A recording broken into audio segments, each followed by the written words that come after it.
사랑하는 성도 여러분, 우리가 인생을 살다 보면은 원치 않게 대기실에 머물러 할 때가 있는 것 같습니다. 버스 승강장에 그 대기실에 머물며 초조하게 버스를 기다릴 때가 있고요. 또 병원 진료실에서 자신의 순번을 기다리며 우리는 마음을 졸일 때가 있습니다. 그런가 하면 취업 문턱에서 합격 통보를 받는 그 대기실일 수도 있고, 기도 응답을 기다리며 간절하게 기도하는 영적인 대기실을 만날 때가 있다라고 하는 거예요. 여러분, 대기실은 우리에게 때로는 지루하게 여겨지고 때로는 고통스럽고 무엇보다도 내가 지금 여기서 무엇을 하고 있나 무력감을 갖게 하는 장소일 수도 있겠습니다. 오늘 보면 우리가 이 본문을 읽었는데 요셉이 지금 그런 대기실을 경험하고 있어요. 인생에서 가장 어둡고 차가운 대기실, 바로 감옥에 갇혀 있는 것입니다. 형들의 배신으로 노예로 팔려간 것도 억울한데, 여러분, 보디발의 집에서 충성을 다했건만 그 얻은 결과물은 무엇이요? 억울하게 누명을 쓰고 감옥에 갇힌 것이었습니다.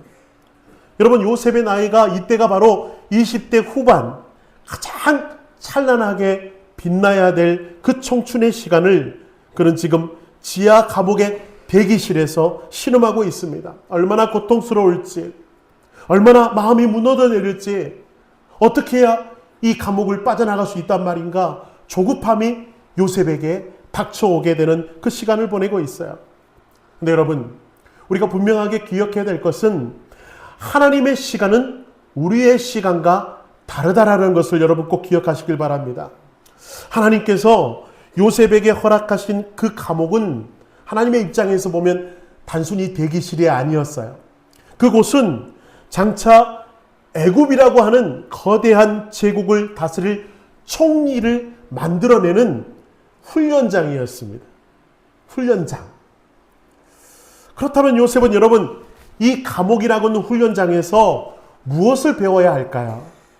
인내심일까요? 아니면 기도하는 법일까요?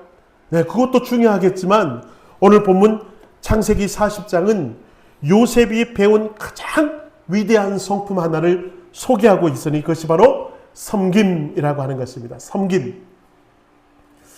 저는 오늘 이 본문의 말씀을 여러분과 함께 나누면서, 제가 기도하며 말씀을 준비하면서 고난 속에서 참된 섬김을 배웠던 요셉의 모습을 우리가 좀 살펴보면서, 여러분 각자의 삶의 터전이 다 다를 것 같아요.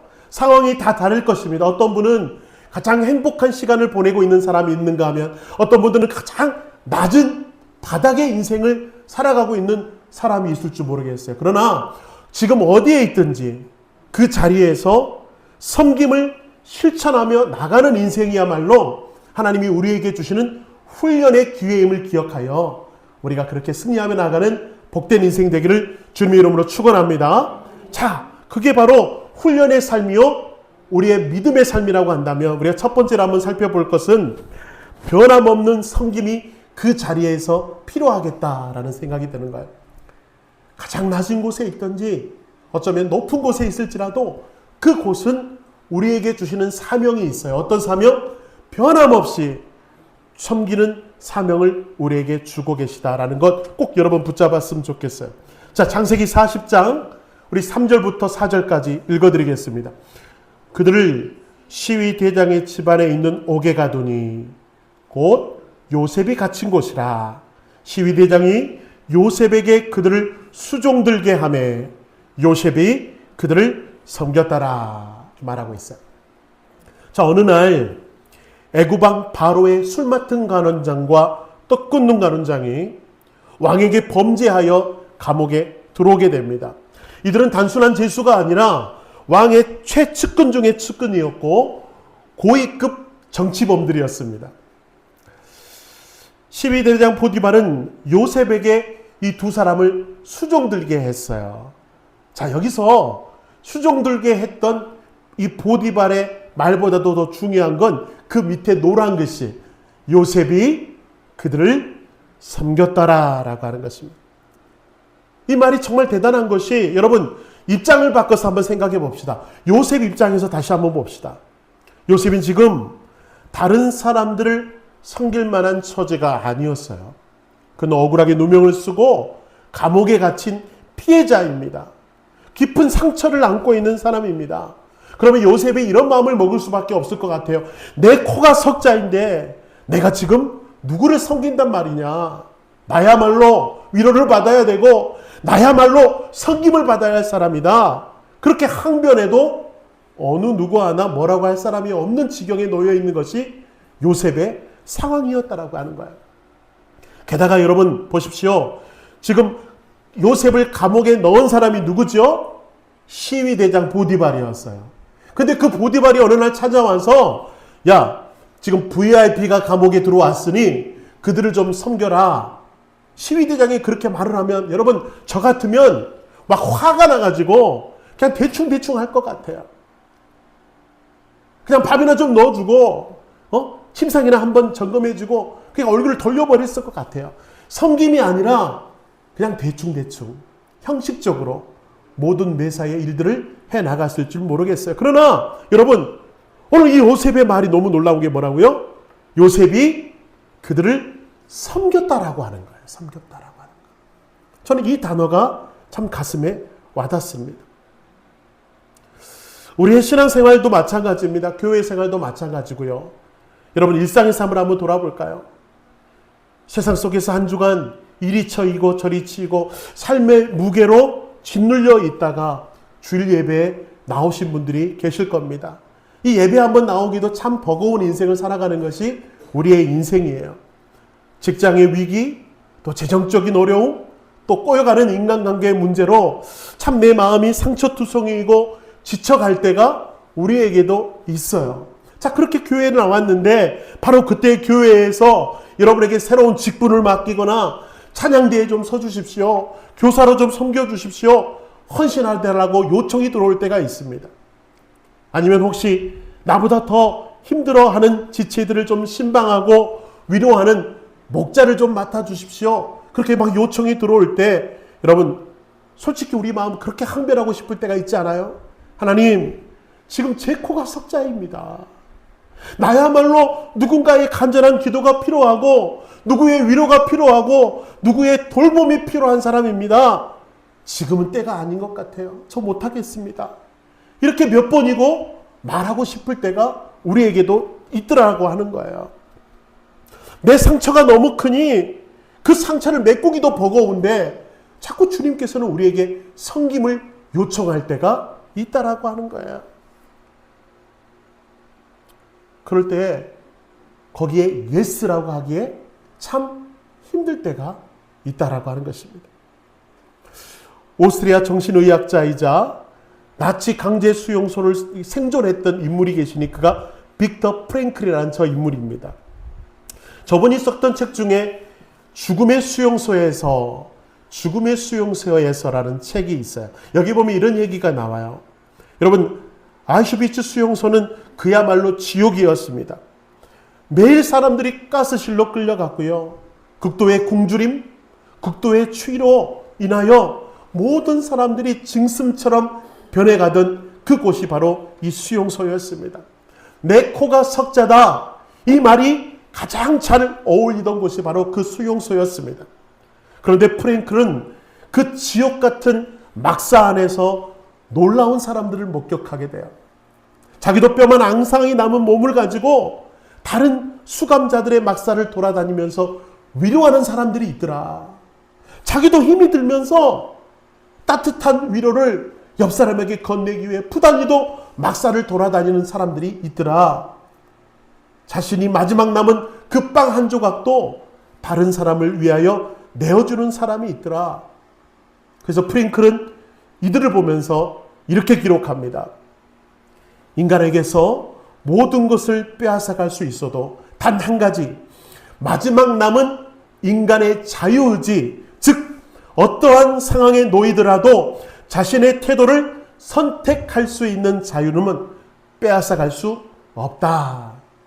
저는 이 말이 참 감동이 되는 거예요. 여러분, 이 말이 무엇입니까? 요셉을 한번 바라보십시오. 그런 감옥이라는 환경 속에 짓눌려 살지 않았습니다. 나도 피해자야. 나도 억울해. 거기에만 갇혀 있지 않고요. 그런 절망의 수용소 안에서도 자신이 선택할 수 있는 자유, 즉 하나님이 주시는 마음으로 기꺼이 감옥에 들어온 어느 수양자를 섬기고 그를 보살피고 그를 위해서 에너지를 쓸 줄 알았던 사람이 누구다? 요셉이었다라고 하는 거예요. 여러분, 요셉은 환경이 자신을 지배하도록 내버려 두지 않았습니다. 환경에 짓눌려 움츠려들지도 않았습니다. 그는 아버지의 사랑을 받은 아들일 때나 또 보디발의 종로로 타던 노예 신분이었을 때나 또는 감옥의 죄수의 신분으로 놓여 있을 때도 그는 그 자리가 하나님이 나에게 맡겨준 자리임을 알고 최선을 다해 나에게 맡겨진 사명을 감당하며 나갔던 사람이 누구예요? 요셉이었다라고 하는 거예요. 그게 바로 요셉이 하나님께 쓰임받을 수밖에 없었던 놀라운 원동력이라고 하는 것입니다. 목사가 기도하고 보통 성도들에게 사명을 부탁해요. 이거 좀 부탁드려요. 이거 좀 도와주세요. 그러면 성도님들이 가끔 저한테 그렇게 말해요. 목사님의 부탁도 그 마음도 좀 알겠는데 내가 좀 상황이 좀 좋아지면 할게요. 내 상처가 좀 치유되면 할게요. 또 경제적으로 조금만 더 여유 있으면 제가 그거 감당할게요. 그렇게 말하는 사람이 있어요. 하나님, 저 이 지긋지긋한 문제만 해결받으면 제가 그러면 하나님 일을 할게요. 하나님, 제가 이 문제 앞에 좀 해결해 주시는 주님의 역사가 있으면 제가 좀 충성할게요. 그렇게 말하는 성도들이 있어요. 여러분, 지금 힘든 상황에 놓여 있는 거 잘 압니다. 어려운 거 잘 알아요. 그러나 여러분, 진짜 믿음이 무엇이냐면 내가 지금 어떤 형편에 놓여 있든지 어떤 상황에 놓여 있든지 그것보다도 더 중요한 건 뭐예요? 그 자리가 지금 나에게 허락되신 자리인 줄 알고 그곳에서도 섬김을 결단하는 사람을 하나님은 기뻐하신다라고 하는 거예요. 그 사람을 사용하신다라고 하는 것입니다. 이게 진짜 섬김의 시작이라고 하는 것. 내가 지금 어디에 처해 있든지 어떤 상황에 놓여 있는 건 그건 중요한 게 아니에요. 중요한 게 뭐예요? 내 마음.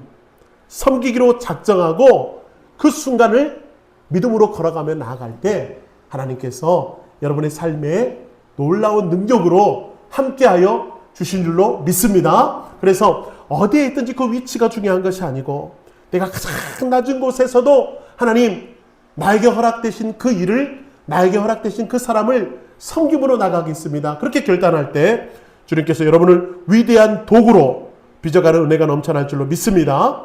자, 또 우리가 한번 생각해 볼 것은 뭐냐 하면 타인의 고통을 바라볼 줄 아는 눈이 섬김의 시작이라고 하는 거예요.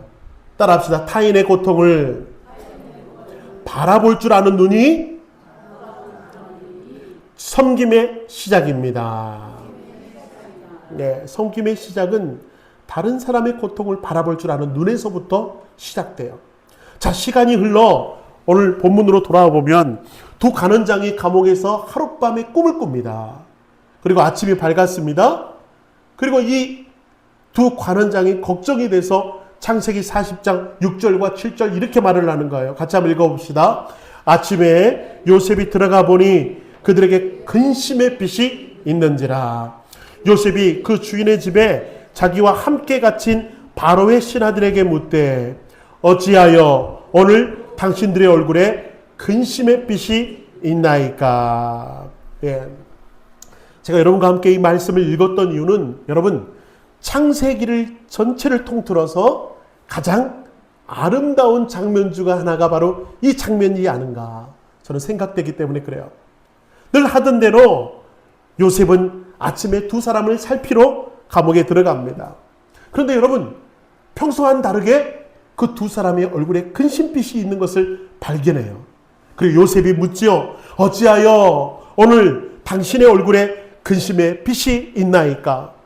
여러분 이 질문이 왜 대단한 줄 아십니까? 여러분 보통 고난 한가운데 있는 사람들은 지독한 자기 중심성에 빠질 수밖에 없어요. 자기 중심성. 예. 그게 뭡니까? 내가 너무 아프면 남의 아픔이 눈에 들어오지 않습니다. 맞지요? 내가 너무 배가 고프면 남이 굶주리든 말든 그 중요한 게 아니에요. 모든 중심이 나에게 쏠릴 때가 있어요. 요셉도 그러지 않겠습니까? 아이고, 나 너무 억울해. 나 너무 힘들어. 나 너무 분해. 자기 중심에 빠져 있으면 다른 사람이 힘들든 말든, 다른 사람이 근심하든 말든 절대 눈에 들어오지 않았을 거예요. 근데 요셉은 달랐다라고 하는 거예요.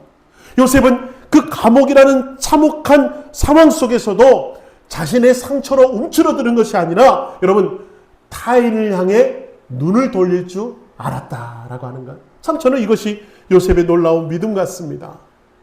다른 사람의 얼굴빛을 볼 줄 알았다라고 하는 거예요. 섬세함이 있었고 영적인 민감성이 바로 여기에 있습니다.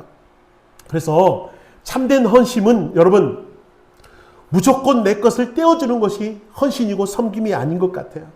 진짜 섬김의 시작은 타인의 고통을 알아보는 시선에서부터 시작됩니다. 저 사람이 무엇이 필요한가? 무슨 염려가 있는가? 무슨 관심이 있는가? 바라보는 데서 시작되는 거예요. 내 옆에 있는 남편 얼굴에 들어워진 그 피곤함을 발견하고 아내의 눈빛에 스쳐가는 그 외로움을 찾아보고 또 우리 교회 성도의 그 굽은 어깨에 그 삶의 무게가 가득히 짓눌러 있을 텐데 찾아가서 얼굴빛이 너무 안 좋은데 무슨 염려, 근심이 있어요? 그렇게 따뜻하게 물어봐 주는 것이 예수 그리스도의 마음이요 참된 섬김의 출발점이라고 하는 것. 저는 이것이 우리 교회 안에 가득히 차고 넘치기를 주님의 이름으로 축원합니다. 그럴 때 그 교회가요 예수를 닮아가는 교회고 예수님의 사랑이 넘치는 교회라고 하는 것. 우리 시간 옆 사람을 바라보십시오. 근심빛은 없는지 한번 살펴보실까요? 위아래로 훑어보면서 근심빛은 없는지 염려는 없는지 따뜻하게 질문해 봅시다. 오늘 얼굴이 좀 어두운데 무슨 염려가 있으세요? 시작. 염려가 없는 것 같아서 그런 거죠. 아무도 안 물어보는 거 보니까 염려가 없는 것 같아요. 근데 여러분 저렇게 웃고 있어도 다 상처가 있어. 연지곤지 찍고 예쁘게 하고 교회에 와서 앉아있지만 저들의 마음속에는 다 그늘이 있고 아픔이 있다라고 하는 것. 미국의 금문교라는 거 여러분 아시죠? 보셨습니까? 아름다운 경관을 자랑하는 유명한 금문교. 많은 사람들이 이곳에 와서 사진을 찍고 관광을 합니다. 그런데 여러분 역설적이게도 많은 사람이 스스로 목숨을 끊는 다리 중에 하나가 바로 이 금문교라고 해요.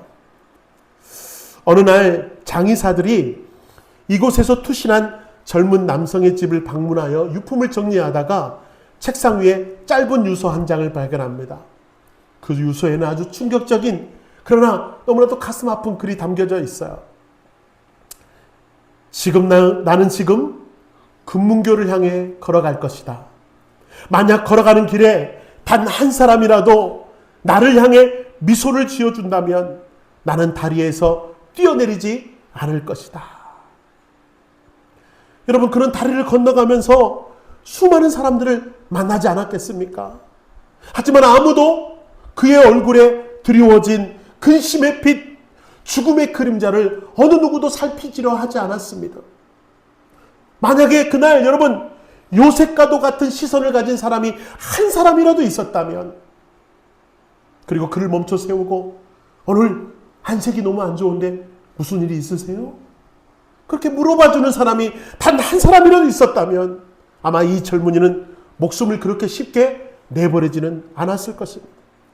사랑하는 여러분, 섬김이라는 거 하는 거 너무 거창하게 생각하지 마십시오. 아주 작은 것에서 시작하시면 됩니다.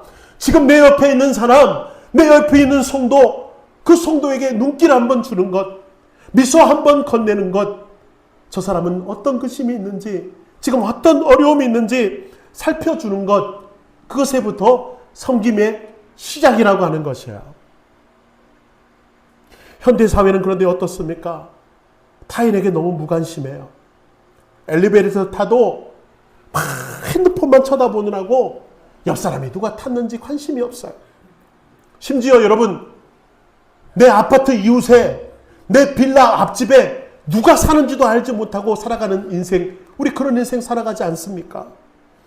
교회 안에서도 주일날 예배만 잠깐 들이다가 목사가 와서 말을 붙일까봐, 성도가 찾아와서 말을 붙일까봐 축도가 끝나기 전에 허겁지겁 달려가는 사람이 얼마나 많은지. 여러분, 우리 너무 이기적인 사회에 살고 있는 것 같아요. 여러분, 그것이 편한 것만은 아닌 것 같습니다. 내가 외로울 때, 내가 힘이 들 때 누군가의 따뜻한 시선과 말 한마디면 내가 살 수 있을 것 같은데, 그런 시선조차 받지 못하는 그 척박한 현실 앞에 여러분, 요셉의 모습이 얼마나 귀하고 아름다운지. 같은 감옥에 있지만 옆에 사람의 시선을 바라볼 줄 알았어요. 그리고 무슨 그 힘이 있습니까? 이렇게 물어봐주는 우리 양지중앙 성도 되시기를 주님의 이름으로 축원합니다. 그래서 여러분의 그 따뜻한 시선과 따뜻한 관심으로 인해서 여러분은 죽어가는 영혼들이 하나님의 은혜를 경험하게 될 것이고, 여러분의 따뜻한 시선으로 말미암아 여러분을 통해서 어떤 한 영혼은 치유받고 회복받는 그런 아름다운 성김의 교회, 우리 양지중앙 성도들 되시기를 주님의 이름으로 축원합니다. 자, 마지막으로 우리가 한번 생각해 볼 것은 이거예요. 우리의 성김의 궁극적인 완성은 뭐냐면 하나님께로 시선을 돌리는 것. 그분이 이게 제일 중요해요. 하나님께로 인도하는 섬김이 진짜 중요한 섬김이라고 하는 것입니다.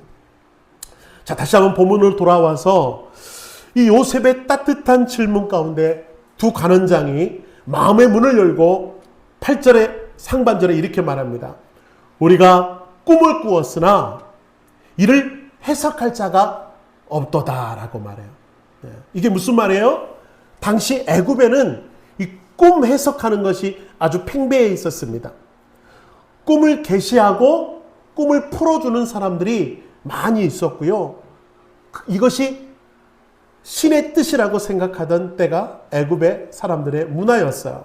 그런데 여러분, 지금 어디에 들어와 있습니까? 감옥에 들어와 있으니 이 관원장이 답답한 거예요. 내가 꿈을 꿨는데 이 꿈을 해석해 줄 사람이 없는 겁니다. 이때 요셉이 어떻게 대답했는가? 저는 이것이 참 놀라운 요셉의 믿음이라고 생각을 해요. 자, 요셉 한번 우리 하반절 읽어볼까요? 8절 하반절. 요셉이 그들에게 이르되 해석은 하나님께 있지 아니하나이까 청하건대 내게 이르소서. 예. 요셉이 이렇게 말하지 않았어요. 아, 제가 꿈 좀 해몽할 줄 압니다. 저한테 말하십시오. 저한테만 하면 제가 아주 기가 막히게 그걸 좀 풀어드리겠습니다라고 요셉이 지금 과시하고 있지 않다라고 하는 거예요. 자신을 높이고 있지 않습니다. 그런요, 자기의 삶을 통해서 뼈저리게 경험한 것이 있어요. 자신과 동행하시는 하나님, 내 삶과 지금 이 순간에도 역사하시는 하나님을 요셉은 맛보고 경험했기 때문에 그런 자연스럽게 이렇게 말합니다. 해석은 누구에게 있다고요? 하나님께 있습니다. 할렐루야! 이게 너무나 놀라운 믿음이라고 하는 거예요. 여러분, 하나님을 믿지 않은 두 간원장에게 요셉은 분명하게 말합니다. 해석은 하나님께서 있습니다. 하나님이 해석해 주실 것이니 염려하지 말고 저에게 말씀해 주십시오. 이것이 여러분 섬김의 극치라고 하는 거예요.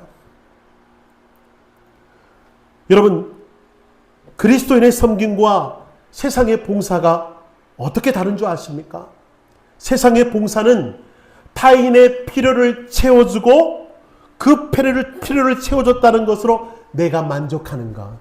이게 바로 세상의 봉사입니다. 그래서 이런 사람의 고백이 여러분 들어보셨을 거예요. 아우, 봉사하니까 내가 너무 뿌듯해요. 봉사하니까 내가 너무 특별한 사람이 된 것 같아요. 여러분, 그 봉사의 결론은, 그 열매는 누가 따먹은 거예요? 내가 따먹은 게 세상의 봉사예요. 그러나 그리스도인의 섬김은요, 그 섬김의 궁극적인 목적은 그 섬김을 받은 사람이 나를 바라보는 게 아니라 누굴 바라보게 하는 것? 하나님을 바라보게 하는 것. 이게 바로 그리스도인의 섬김이 되어 나가는 거예요. 살아계신 하나님께로 그 사람의 시선이 옮겨지는 것. 이게 바로 그리스도인의 섬김이 되어야 돼요. 그래서 우리가 하나님의 사람들 서로 상담을 하고 이야기를 나눌 때 범하기 쉬운 실수가 있어요. 그게 뭐예요? 내가 해결사가 되려고 하는 것입니다. 내가 뭐가 되려고 한다? 해결사가 되려고 해요. 저도 목사인지라 자꾸 신방을 하고 성도들을 만나면 자꾸 해결해 주려고 하는 욕구가 차오를 때가 있어요. 뭔가 좀 답을 줘야 되고 분명하게 그 문제를 해결해 줘야 내가 좀 좋은 목사가 된 것 같고 신령한 목사가 된 것 같아서 자꾸 내가 답을 주려고 할 때가 있습니다. 그런데 여러분, 성경이 말하는 것은 그게 아니라는 거예요. 답은 누구에게 있다? 하나님에게 있습니다. 맞습니까? 네. 답은 주님께 있습니다. 여러분들은 어떻습니까? 가족이나 친구들의 그런 고민을 들으면, 야, 그거 내가 경험해 봤는데 말이야. 이렇게 해봐. 저렇게 해봐. 우리는 너무나 선뜻 다른 사람의 그런 고민거리에 자꾸 정답을 내밀 때가 있어요. 그게 아니라는 거예요. 우리는요, 우리의 경험, 우리의 위로, 우리의 조언들은 한계가 있습니다. 연약함이 있어요. 진정한 위로, 진정한 문제 해결은 하나님께 있음을 여러분 꼭 기억하셔요. 그래서 우리가 해야 할 가장 위대한 성금은 뭐예요? 가만히 그의 손을 잡아주고 이렇게 말하는 겁니다. 주님께서 해결해 주실 것입니다. 시작! 저는 기도로 돕겠습니다. 우리 그리스도인들의 진정한 섬김은 여기에 있다라고 하는 거예요. 하나님께서 해결해 주실 것입니다. 저는 그렇게 되도록 기도로 돕겠습니다. 쉬지 않고 기도하겠습니다. 여러분, 이것이 무책임한 것이 아니라고 하는 거예요. 여러분, 이게 가장 정확한 방법이다. 그로 인해서 그 사람이 결국 누구를 바라보게 하는 것? 하나님을 바라보게 하는 것. 이게 놀라운 은혜라고 하는 거예요. 16세기 프랑스 유명한 외과 의사이자 근대 외과학의 아버지라고 불리는 사람이 있어요. 앙브로아즈 파레라고 하는 사람, 프랑스 사람입니다. 앙브로아즈 파레라고 하는 사람입니다. 저 사진에 있는 사람이죠. 16세기 프랑스 의학이라고 하는 것이요, 거의 민간요법에 가까웠어요. 지금처럼 너무 과학적이지 않고 너무 유치하고 민간업 가까웠습니다. 예를 들어서 이런 거죠. 당시 전쟁에 총상을 입은 군인들이 오면 여러분, 그 총상 부위에 끓는 기름을 붓는답니다. 너무 잔인한 치료법 아닙니까? 그런데 여러분, 이 치료를 받다가 치료받는 사람도 있지만 피가 멈추고 그 상처 부위가 아물 수도 있지만 여러분, 뜨거운 기름을 부으니까 더 고통스러워하고 죽음을 경험하던 군사들이 너무너무 많은 거예요. 그런데 여러분, 이 파레라고 하는 사람은 연고를 개발해서 그 상처에 연고를 바르고 찢어진 부위를 꼬매는 그런 치료법을 이 사람이 처음으로 시작하게 되었다고 하는 거예요. 예, 수많은 병사들의 목숨을 살리게 됐습니다. 그러니까 이 사람의 명성이 얼마나 올라갔을까요? 많은 사람들이 이 사람을 칭송하고 마치 신처럼 받듭니다. 그리고 이 사람에게 치료받으려고 몇 날 며칠을 줄을 서는 거예요. 그런데 여러분, 많은 사람들이 이 사람을 칭송하며 나갈 때 그런 벽에, 그리고 자신의 책에 이 글자를 써놨다. 제가 프랑스 글은 읽지 못해서 한글로 읽어드리겠습니다. 같이 읽겠습니다. 시작. 내가 상처를 싸맸으나 하나님이 그를 고치셨다. 이 글을 벽에도 써놓고 자기 책에도 늘 적어놓고 나아가더라라고 하는 거예요. 여러분, 그런 탁월한 의술로 환자를 지긋정성으로 섬겼지만 결국 그의 목숨을 살리고 그들을 회복시키시는 것은 하나님이셨다라고 하는 고백, 이 고백이 너무 좋은 믿음인 것처럼, 여러분, 요셉의 대답이 그거 아닙니까? 내가 당신의 이야기를 들어주고 위로해 줄 수는 있지만 당신 인생의 해답과 해결은 오직 하나님뿐이십니다. 하나님 바라보십시오. 하나님만 의지하십시오. 이게 바로 섬김의 궁극적인 목적이라고 한다면 오늘 주님이 우리에게 질문하는 거예요. 너의 섬김, 너의 모습은 지금 어디에 머물러 있는가? 우리가 분명히 기억해야 되는 것은 뭐예요? 직장의 동료를 돕고 이웃을 섬기고 서로를 돌봐줄 때 내가 좋아하는 사람이다, 그렇게 높임받고 착각받으면 안 되고 철저하게 나의 작은 섬김을 통하여 그 죽어가는 영혼이 하나님을 바라보고 그 상처 입은 영혼이 주님을 의지할 수만 있다면 이게 진짜 우리 섬김이 되어야 된다라고 하는 것입니다.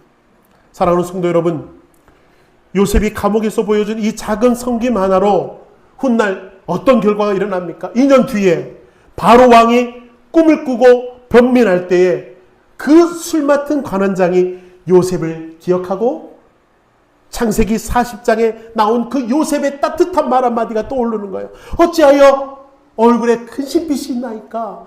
그 말이 떠올라서 왕에게 소개시켜주게 되고 결국 요셉은 그 따뜻한 말 한마디, 하나님을 향하게 하는 그 놀라운 시선으로 결국 총리가 되는 놀라운 역사를 이루어냈다면, 우리 사랑하는 성도들, 여러분이 있는 그 위치에서 최선을 다해 섬기고 또 따뜻한 조언과 안내를 통하여서 하나님의 이름이 빛나 여러분의 삶이 놀랍게 응례받는 믿음의 역사 이루어가실 주님의 이름으로 축원합니다.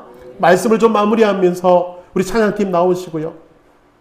요셉의 삶을 묵상하면서 여러분, 제가 자연스럽게 한 분이 떠오르는 거예요. 그게 누구냐면 바로 우리 주 예수 그리스도이십니다. 예수님의 모습이 떠올라요. 요셉의 감옥과는 비교도 할 수 없는 저 하늘의 영광을 버리고 이 낮고 천한 곳에 오셔서 주님은 십자가를 지시기까지, 골고다의 언덕에 이르길 때까지 여러분 십자가를 앞에 두는 인생을 살았었음에도 불구하고 눈먼 자의 눈을 뜨고 나병자의 병을 고치시며 제자들의 발을 씻기시기까지 선한 섬김의 모습을 우리에게 보여주시고 결국 이렇게 말씀하세요. 우리 마태복음 10장 45절 같이 읽겠습니다. 인자가 온 것은 섬김을 받으려 함이 아니오라. 도리어 섬기려 하고 자기 목숨을 많은 사람의 대속물로 주려 함이라. 아멘. 예수님은 철저히 상처 입은 섬김의 모습으로 우리에게 오셨다면 여러분의 모습은 어떠해야 될까요? 대접받기보다 섬길 줄 아는 믿음의 사람 되길 축원합니다. 내가 비록 어렵더라도 여러분의 시선을 옆 사람에게 향하여 드시고 그 얼굴에 큰 신빛은 없는지 염려는 없는지 살피고 보살피는 따뜻한 믿음의 사람이 되시고 그 섬김의 끝에는 내가 영광 받는 것이 아니라 하나님이 높임을 받는 믿음의 섬김을 펼침으로 말미암아 여러분의 인생이 결국 하나님께 귀하게 쓰임 받는 믿음의 인생 되시기를 주님의 이름으로 축원합니다.